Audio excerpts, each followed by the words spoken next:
Hey, Amelia. Hey, Janine. I'm going to check out a movie. Want to come? Sure.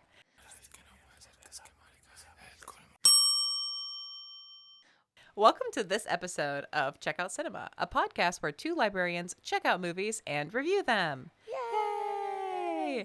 And tonight is a little fun, different way than we normally do because the movie that we're talking about today, I saw last week, and Amelia literally just got out of the movie theater and headed over to my place. Yeah, we wanted to try something, a direct to podcast, first impression, knee-jerk reaction. We were interested in that dynamic and, that sort of energy. And what does our criticism and what does our commentary look like without having, time in between to sit and take your notes and do your research? Because this is exactly what we do when you get out of a movie. You turn around to your friend, you say, oh my God, that was awesome. Mm-hmm. And then you're like, and then you download with each other, how you felt about it. So, Right. I wanted to see what that was like. I know that you and I have definitely had times where we just saw a movie and we get to talking in the car about it. Like, oh, no, we got to save it for the podcast. So yeah. Here we are, not even having to save it for the podcast, straight to the podcast, Straight like you to said.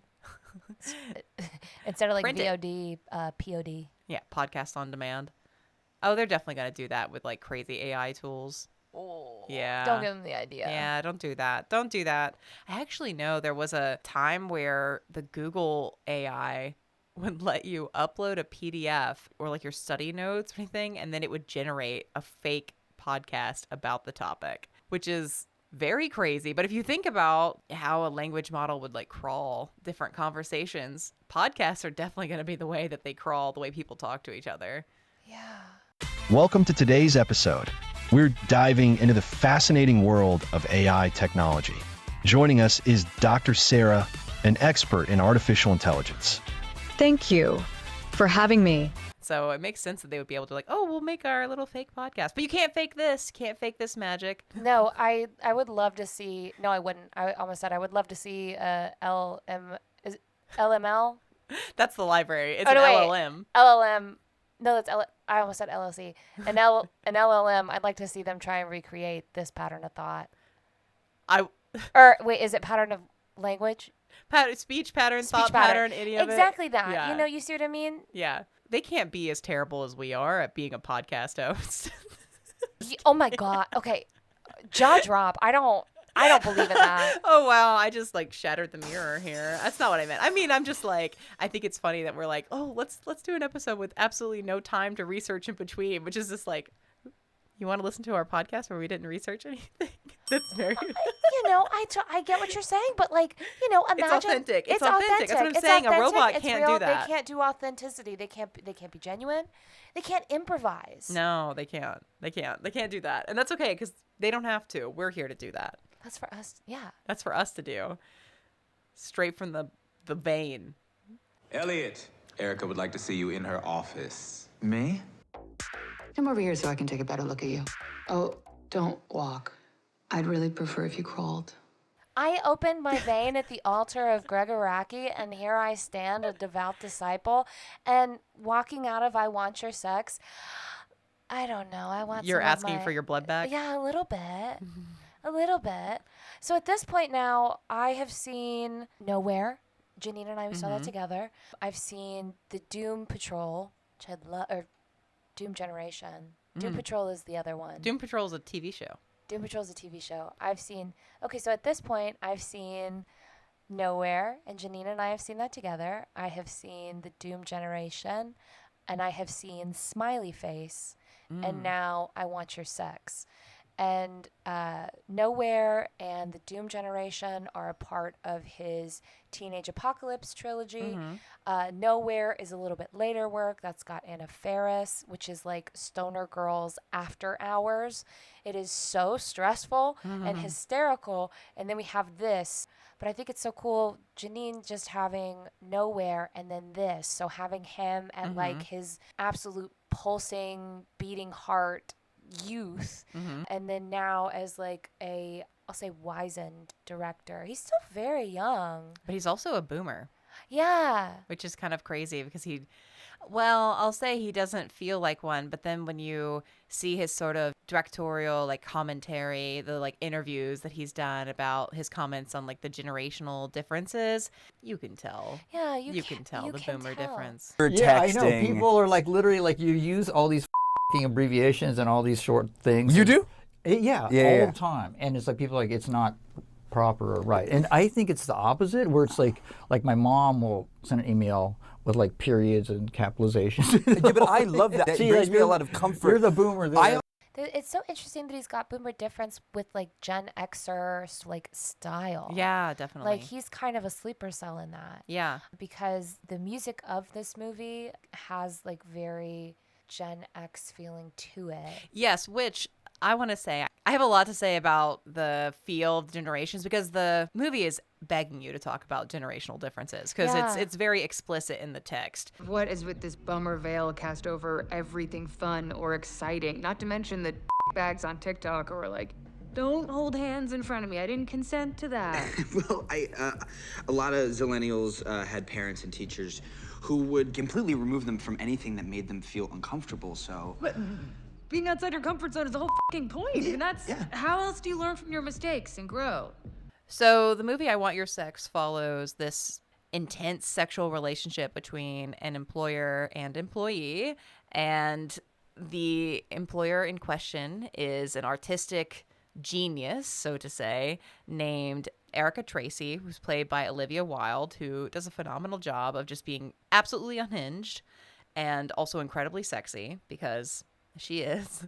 And also the employee is Cooper Hoffman, who plays Elliot Bell, who's quite young. I think he's only 23, the actor. Oh, yeah. His character is about the same age, too. So, Yeah, like, Elliot's definitely like a recent college graduate. He's Yeah. very young.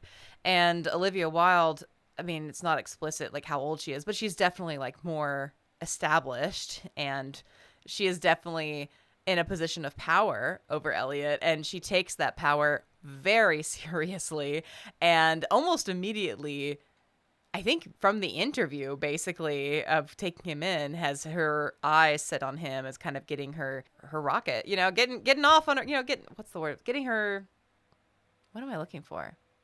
Getting her jollies. Rocks off. Yeah, why can I not remember the word for coming? Okay, but she wants to get her, she wants to indulge in her sexual proclivities with him. And it's like from the get-go, she is entering into an inappropriate relationship.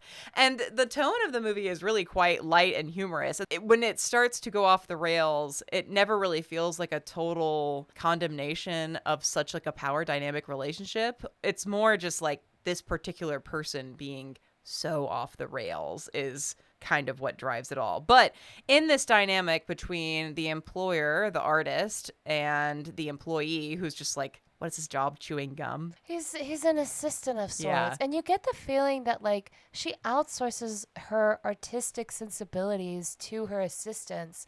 They're painting these paper mache genitals, they're chewing the gum for this like cross section of a vagina. So it's like, what is her artistic impact? Like, what is her artistic process? It's really just the bullshitting around the art that is what she brings to the table, because it's clear, and she says it so flippantly a few times, and it's almost like faux modesty, but I think she's being very honest when she kind of says it's all just in the way you sell it, like in the way you say it in her interviews, where she spins like elaborate tales about what her art really means, but it also means nothing. Just like she has this great line that she says to Elliot when they're having an argument over the nature of their relationship, and he goes, "You said sex was everything." And she's, "Yes, sex is everything, And it's nothing. it's also nothing." It's the same thing with her art. It's like, this art is everything, but it's also empty and meaningless, and she's very aware of that. And I think in the way that she's detached from the creation of the art until it comes down to like The Wire, when she has to start selecting things to be included in the show. And like, imagine how destabilizing that is, that an artist that you believe in, because that's the whole reason why he applies for this job, Yeah. is that he believes or is at least interested in her art. Right. You know, talk about like separating art from the artist, Yeah. you know, like what a difficult conversation, but he's interested in her artistic capabilities and her output and work, and then how destabilizing that has to be as someone that's a fan of someone to see that their creative process is so hollow and so completely meaningless, that she's able to oscillate between it means everything, it means nothing, you mean everything, you mean nothing. Yeah. What is the truth, and like what is the nature of this relationship, and what does creation and what does sexuality really mean? Right. Instead of getting all bogged down into like the plot, which is, I think the way that the plot is kind of delivered is quite interesting because it's not something that hasn't been done before, of course. It's kind of classic. I mean, the opening is very much Sunset Boulevard. Yeah, like, well, that's me. You're probably wondering how I got here. Yeah, body floating in the body water. floating in the water of a Hollywood Hills fancy house, but we're not concerned with the story and the psychology of the body floating in the water. Yeah. It's who saves. It's who, dives in. And then the story is then told kind of interspersed with conversations with police officers who are interviewing Elliot. Your relationship with your employer was primarily sexual in nature? What's that? Yes. So you don't really get like a direct, like, here's the beginning of the movie, here's the plot, here's the story. It's all interwoven. And I think it was pretty good, but it's nothing like, it's a pretty standard, like, crime retelling, Which works because, the familiarity of this sort of actual interrogation of a event, much in the same way that maybe the commentary here on, like, we interrogate intentions and motives when it comes to sexuality, and especially sexuality in the workplace. Yeah, and it definitely works, too, because what he's willing to admit to somebody else is not necessarily what we see shown in the flashbacks. He keeps trying to say that he was choosing it the whole time, that he was always like had some level of control, that he was not totally like at her whim. But then is it really that clear from what's actually being shown? Yeah, I don't know. That sort of ambiguity is really, really interesting. And he's a phenomenal actor. I mean, I never saw Licorice Pizza. I don't know. Did you see? I did see Licorice Pizza. Yeah. I really enjoyed him in it. I thought that Licorice Pizza was, that was fun. I felt like Licorice Pizza was really enjoyable, and I was very much endeared to Cooper Hoffman. And I think that he continues to grow as an actor, and finally he has this big blow-up moment after the fun twist.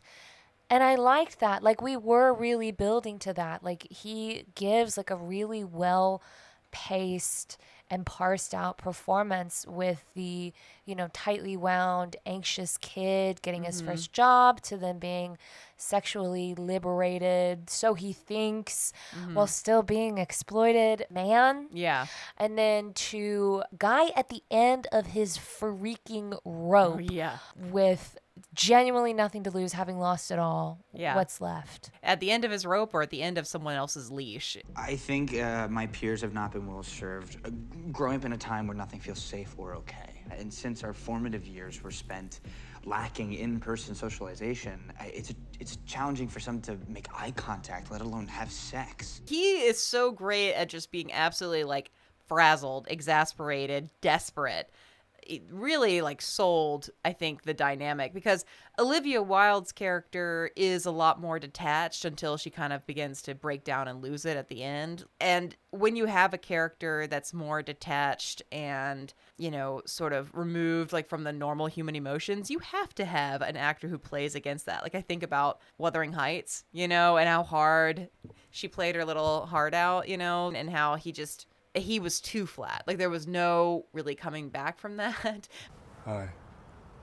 I've always looked fondly on Rose from The Crown. But this is different because, like, yes, you have, like, flat affect and removed from the situation, like, sort of character that Olivia Wilde shows.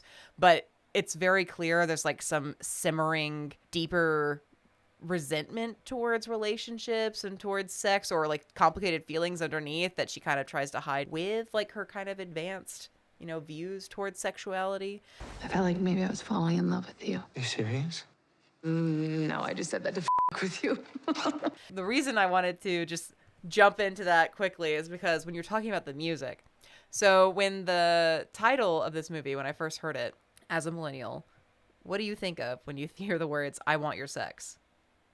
I don't know, probably like Madonna, honestly. I think of Lady Gaga and this. Oh, I want you. I want you. Yeah, and yeah, exactly. And you think about Olivia Wilde, whose character is very boomer coded, but she would be a millennial, right? And I kept thinking about how funny it is how she like rages against like the generational differences. Like she says to Elliot, like, "Oh, your generation, you're so prudish. Like whatever happened to you?" He can't even stand up for his generation. I had literally said after seeing Obsession that what makes Obsession so scary is that it is a post-mortem of zillennial Gen Z romance and intimacy, that it's something horrific and scary, connection is frightening, true connection, emotional intimacy, etc.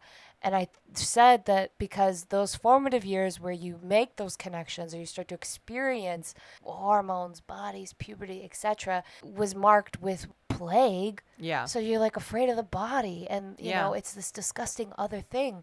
And so I had literally said that. And so it felt, I mean, I guess I felt a little smug hearing that repeated back to me. But then it's like the source of it being repeated back to me is from a boomer that, you know, wrote that to then, you know, explain the psychology of this zillennial character. So I'm like, oh gosh, you know, is that kind of boomer? is that kind of boomer of me? Well, the thing is, I thought was interesting about the film is that, like, it is so much about generational differences, and yet Olivia Wilde does not feel like a millennial. Because what I thought about, the reason why I bring up the Lady Gaga song is, like, you could have had a perfect moment where you kind of, like, show how, like, she's old, you know, compared to Elliot, by basically, if there was like a moment where she was like, oh, you don't even know real music anymore, and she puts on Lady Gaga. She's like, oh, this is what we used to dance to, you know? Which, I mean, I'm not, no, obviously I like Lady Gaga. It's more just like, that would kind of show, like, this is somebody who's kind of clinging to a youth experience, like to that sort of like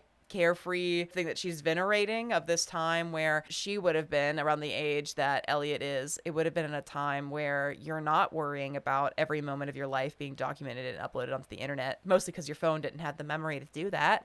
But there's not that I'm saying it had to be spelled out. I'm just saying, like, any sort of thing where it's like clear this is a particular generational difference, and instead it just kind of becomes, this is all gang up on Gen Z time, like from the lens of the boomer who made the movie. I don't know. I can definitely see that, because I do feel like they really gave Erica this sort of like ageless quality. Absolutely. She had this detached emotionality and a real sensual physicality with a real confidence in the body that was very impressive, but they gave her this sort of ageless quality.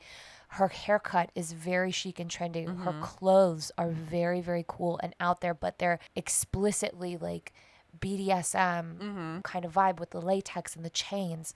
But then we're like introduced to her. She's topless. She's got this dress. So costuming, again, there's no hiding behind it. So we can see her chest, and then from there it's Elliot says she had a sexual experience very young. She's 18. She mentions that she has been going to therapy since she was 6. She finds that book in her mom's dresser. So all of these things, and then also it starts to feel like it doesn't matter actually how old you are. It's how sexually experienced. Sexual experience is your age then, or stand-in. Like, sexual liberation is the only true marker, like rings in a tree, you know? That is what you can actually measure. That's what actually matters. I guess it makes sense. You think about the word, literally, sexual maturity. Yeah. Yeah, that definitely makes sense. And, you know, again, it doesn't have to be, oh, this is millennials versus Gen Z or anything like that. But I was thinking about that because I was just kind of thinking about how much of that generational difference has been remarked upon in the film. Maybe I wouldn't have even thought about it had I not seen Araki's comments about Gen Z outside the movie. I didn't see those, but I kept hearing that from people. I saw like a lot of middle of the road reviews, and also these very like lukewarm feelings of like, yeah, okay, where they sort of boil things down where it's like, well, it's just a boomer talking about you can't have sex anymore as a kid. You know, these kids these days, they're these puritans. And that's a phrase that I've also read and utilized before myself. So again, I do ask myself, gosh, am I a boomer, you know? But I think if we look at it instead of like boomer generation versus millennial versus Gen Xer, it's more like literally it's, you know, the sexually mature versus the sexually immature, or virgins and, you know, everybody else. Because I do think that that's what it comes down to, because it's like, how can you know yourself? How can you know someone else? How can you experience the entire, you know, all that life has to offer? Yeah. And, you know, it is still like pretty sex positive in a way, or not even in a way. Like, I think like it is sex positive, period, because it's like this thing that we all like to do and constantly think about is good and cool and funny. Yeah. And it's when we're afraid to like open up that part of us is when the conflict starts to arise. Like when he brings his friend Apple. Poor little Apple. Poor little Apple, the apple of our eye. She was an interesting one and made me very sad. Like, she was kind of a bummer of a character, honestly. Yeah. Where's Erica's not into me? Oh, no, dude, I already sent her a pic. What? Which one?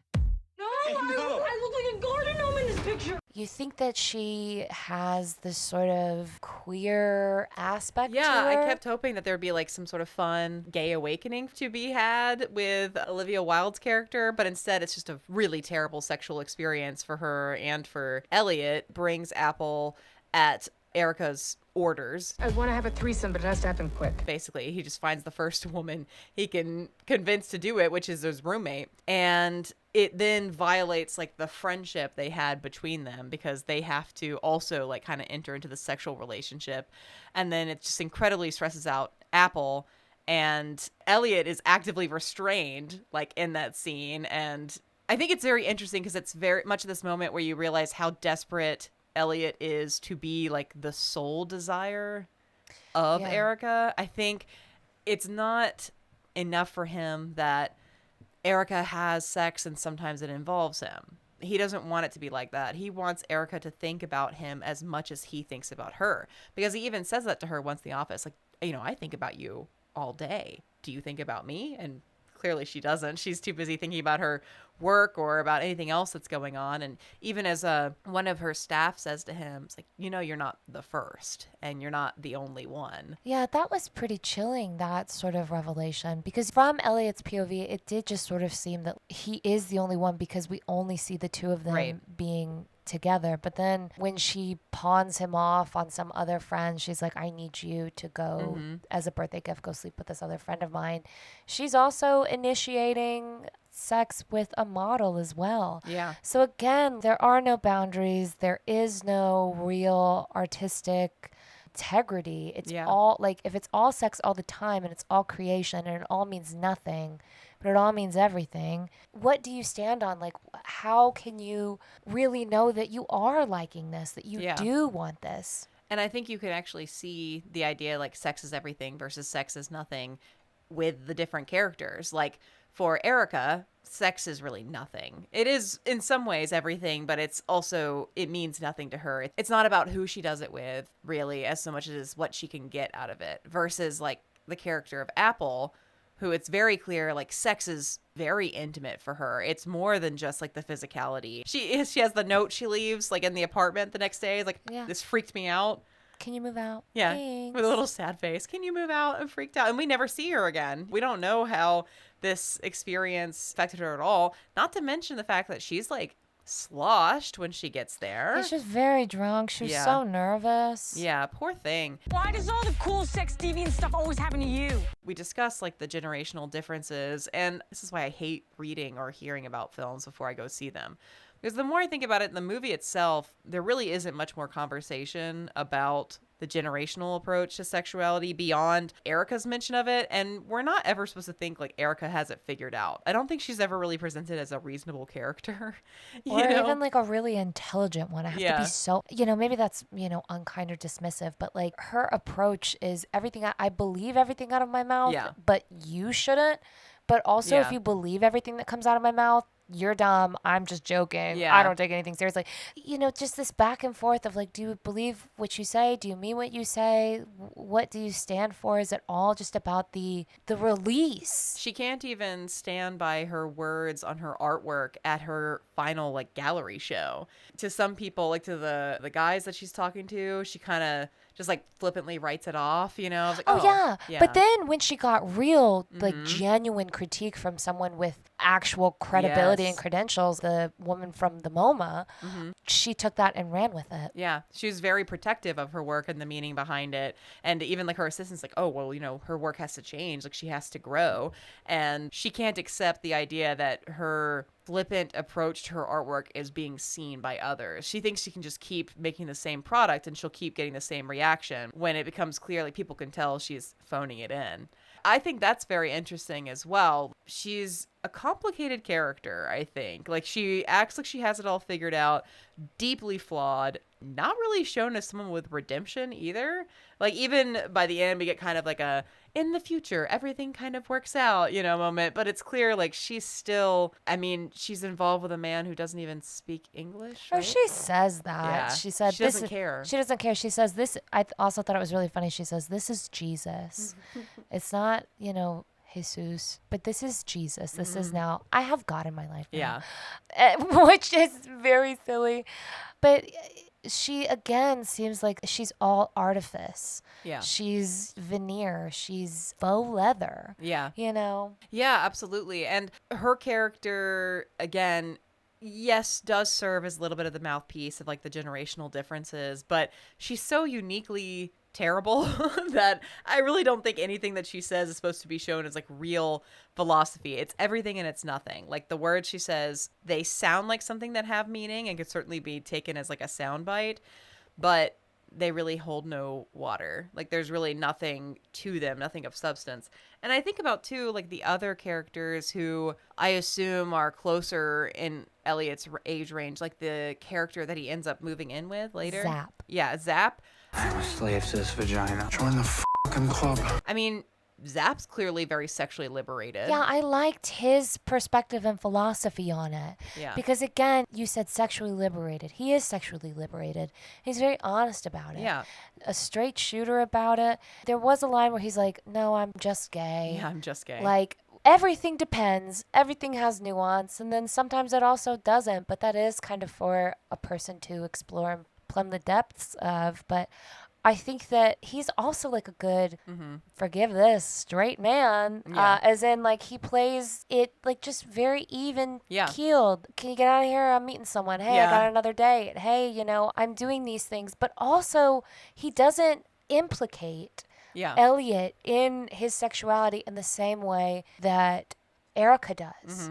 Erica implicates poor Elliot in such an awful and exploitive way. I was so... Oh, man. That twist was awful. I was so let down. Well, I was so disappointed in, like, the first twist at the art gallery. Yeah. Because I did have this sinking feeling in my stomach when she was recording him during one of their sexual encounters. I was like, well, this is just her making her art. This isn't... This is an experience that means everything to him, and this to her is just fodder to put, you know, tack to the wall. Yeah. And then to see it play out like that is, oh, you know, it's almost too awful for it to be true. Yeah, and in the art gallery, Elliot is like totally strung out by this point. Has, like you said, nothing left to lose, really, but he's still desperate for her. And she's like run ragged by the mild critique that she got, which really wasn't even that cutting anyway. And she's drinking and is just like, you just go meet in the bathroom, like wait for me there. And he does. And it's Zap that comes in, right? And it's like, hey, man, you can't be waiting in here for her. You've got to get out there. So he's already like emotionally raw because he's been abandoned by her and kind of found like he's really just a toy, like waiting on her hand and foot. And he comes out. And that's when he... Yeah. Zap asks him, Elliot, is that you? Everybody immediately whips their head around to be so exposed like that. With no warning. No warning. And that is like also a really great metaphor for the way that people's sexuality can and is exploited by media like phones. Yeah, definitely. You know, like revenge porn. Revenge porn. Because they do a lot about talking about like the sexual landscape in the world today. They talk a lot about porn, and then this being revenge porn, and then also, you know, what's the difference between art and pornography? And it's like, well, I know it when I see it. And it's like, but this is, Ma. Like, where is the line? Where do we draw it? And again, you know, the experience itself was consensual, so Elliot says, or does he really know? Is he really as cued in as he thinks he is? Yeah, and really, I think hit the nail on the head right there. Like, where's the line? Like, what is like sex versus porn versus art versus harassment?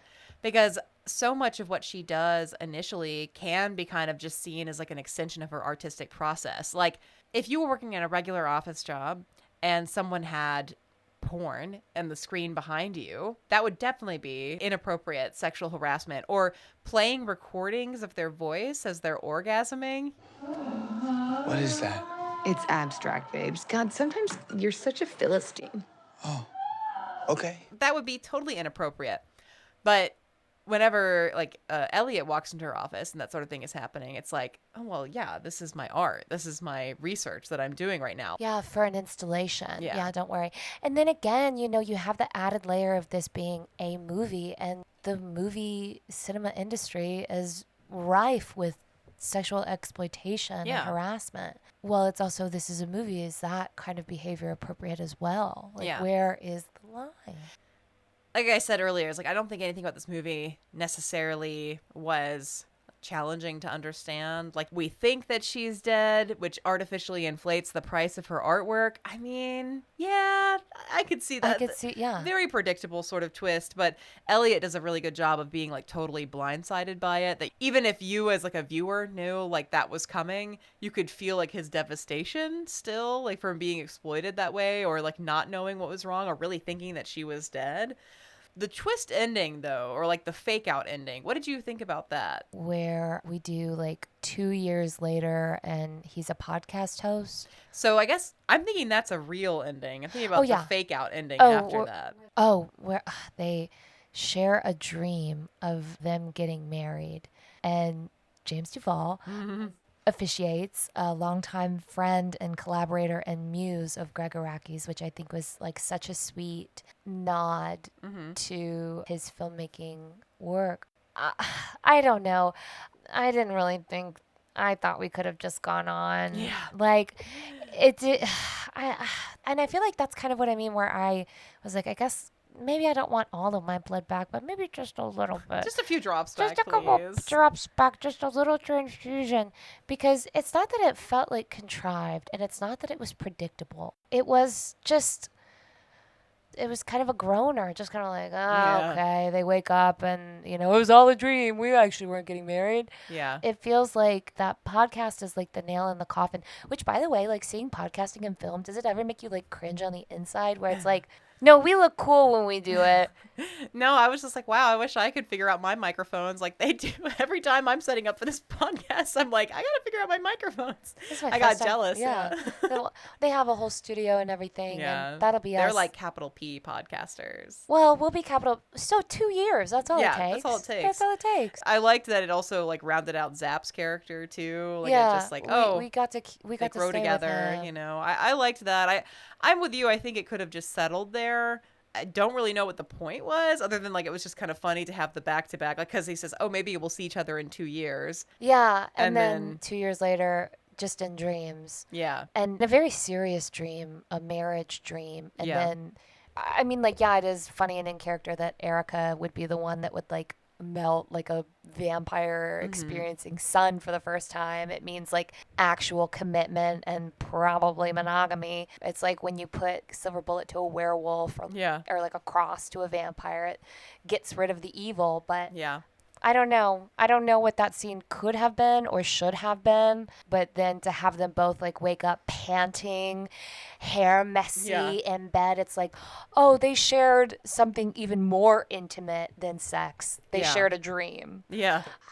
Okay, you know, sometimes when you start talking about something, you're like, oh, wait. Yeah. Okay. Yeah, and I can see that. It's also like, it's probably the only time they've ever been on the same page about something. Oh, yeah, like actually. Yeah.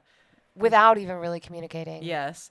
I think the movie overall, I liked it. I thought there was a lot of really funny parts, especially like in the flippant commentary about like sex and sexuality, about relationships. Like Zap had some great throwaway lines like oh no, I'm just gay. And when he asks Elliot like if he's queer or some variety of queer, and he kind of just stumbles through his answer, and Zap says, well, have you ever, as we have a non-explicit tag on our podcast, have you ever performed certain sexual acts? Yeah, like with a man. And then he's like, well, no. Yeah, He's like, well, look at that. You're straight. You're straight. Which I thought was very funny. And I think also kind of cuts towards the director kind of being like, let's figure out the labels, what means what. And I'm not going to get into that, but I think that's clear, like what his approach is to it. I thought it was a lot of fun. But when I think back to like watching the movie, which of course for me was last week and for you was just only an hour or so ago, most of what I think about was just the shock that I felt of like, we're putting this in a movie? Like these sex scenes, they were explicit. Very explicit. They were hot. Yes, they were very hot. Like, I so respect that. Like, where I felt so let down with Wuthering Heights, I'm like, that's not hot. Yeah, this was hot. Yeah. And I think about, like, it wasn't necessarily that the actions on screen were hot or, like, the way that the people involved were, like, necessarily exactly what one might want. It was like you could see the pleasure and the sexuality and the excitement. And I think that's what made it so hot. It was like some of the acts are pretty off the wall, but they're framed in such an interesting and compelling way. And you can see like how wrapped up in the desire Elliot gets. I think one of the biggest problems I had with this film is something I've complained about before with other films, which is there are these moments that are pretty cute, like peppered in to the first half, where Elliot is kind of framed as a guy with an active imagination. So he has this like starfish girlfriend who's played by Charlie XCX, who's like totally withholding and doesn't want to have any intimacy with him. That was insane. Yeah. And so there's a part where he kind of fantasizes about her pulling open her shirt and these cartoon breasts pop out of the shirt. Oh, yes, take me now. There's like the sexual fantasies he has before he's entered into a relationship with Erica. And then there's also like a moment when he walks into the office for the first time and he sees the graffiti on the outside of the building and it speaks to him. And then there's nothing. But like after like the first couple of times, it all happens front loaded to the first half of the movie. And we don't see it again. There's like 2 more where he like sinks into the bed and then comes out. Oh yeah. Or where he goes to Minerva, to Charlie XCX's apartment, and he's like, I just want to come inside, like please just let me in. And then some guy, we get male full frontal, he comes up, babe, what's going on? And he's, no, and he like kind of falls back into this like spiral of the screen. Oh yeah, you're right. But I definitely feel you, because it's like it is peppered. It's his fantasies and it's his sexual fantasies, and they all kind of interweave. And then when he gets to actualize those fantasies through Erica, like when they actually get to have sex, we don't really go back to the sexual fantasies. Yeah. Because he's living his fantasies. Yeah, I hadn't thought about those 2 examples that you provided as being a part of his imagination, because they felt so like outside observer, like a let me show his emotions. But if you put it up that way, it does make more sense. Like this is his understanding of what he's seeing, or like his imagination, the way it makes him feel. I can see that. And then that makes me lower my complaint, because but I do think it's a good one, because when we saw I Love Boosters, there's a lot of visual and noise, it's throughout the entire thing, constantly changing. Yeah, I do agree with you that it was front loaded, his imagination, and then in the middle his fantasies are now realized and his sexuality is like actually enacted upon. And then the 2 moments that we get like more towards the end, they feel sparse in comparison. Yeah. They feel so removed from it, and they're kind of quick. Like him kind of sinking into the bed isn't really much. But you know, again, this is why what you were saying before about why it's important to like talk and unpack a movie, because that's when someone else says, no, I saw something else like that, or you know, I picked that up, or I did that. That's how you kind of learn to better appreciate a movie, is to have somebody else to talk about it with after you've seen it. Like, especially if you have somebody you go with and you talk about it immediately, it's really important to be able to kind of comb through those thoughts and piece them all together. But it seems like to me that you overall weren't a big fan of the movie. I thought I was gonna walk out like a lot more crazy hype for it, is kind of the best way I can describe it because I had such big cathartic experiences with Nowhere, with Doom Generation, and with Smiley Face. Smiley Face had me like, I couldn't breathe. I was laughing so hard. It was just the funniest thing. Doom Generation left me feeling very gutted, extremely hollow, but that was like also a really expressive, also like sexually explicit film as well. And then Nowhere also left me feeling gutted and then also a little confused by the end, where we have this like metamorphosis moment. So I'm used to coming out of his movies with these big sort of feelings, and I came out of I Want Your Sex just sort of feeling like, yeah, that's kind of what makes me sad, is that it feels like, I mean, he's like, was that good for you? Did you finish? Yeah. I guess so. Yeah. You know, it was like this big movie that covered a lot of ground and really did a lot. And the more that I talk about it, the more I am able to appreciate that. But I just didn't get there. Yeah.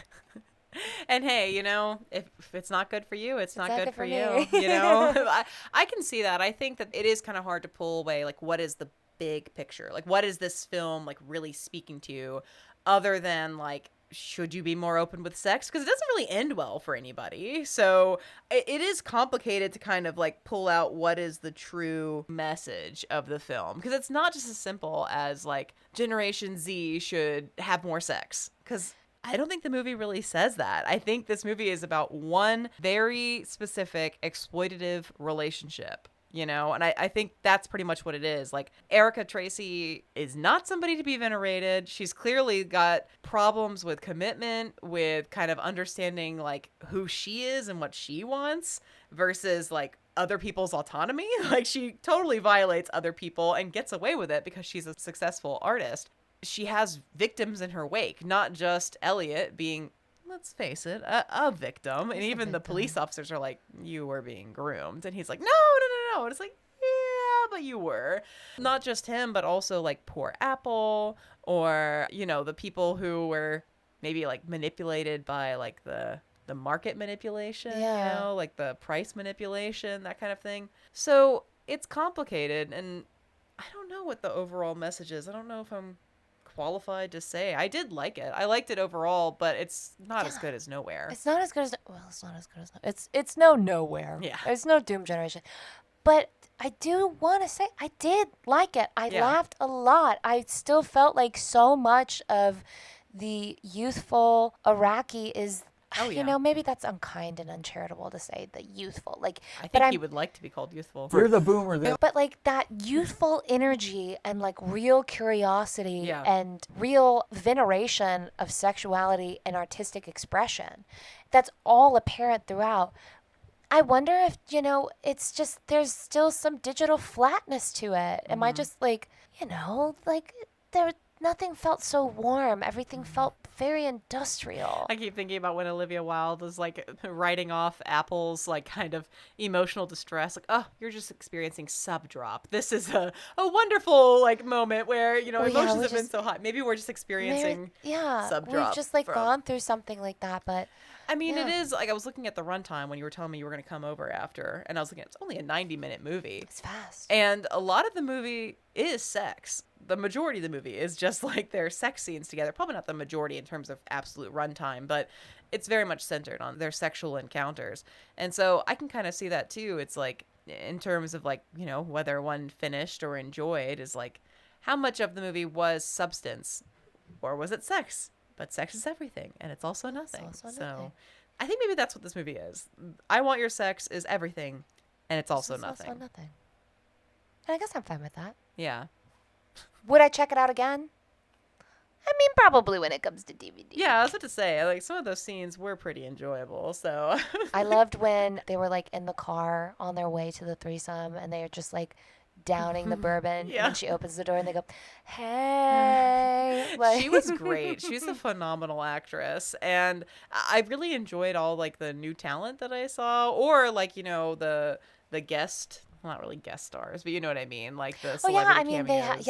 It was Margaret Cho and Johnny Knoxville and then James Duvall. So they had like a good mesh of like new talent, and then I'll say like more established cult talent. Yeah, or even like established talent that's not the focus. Yeah. You know, they're as like substantial background characters.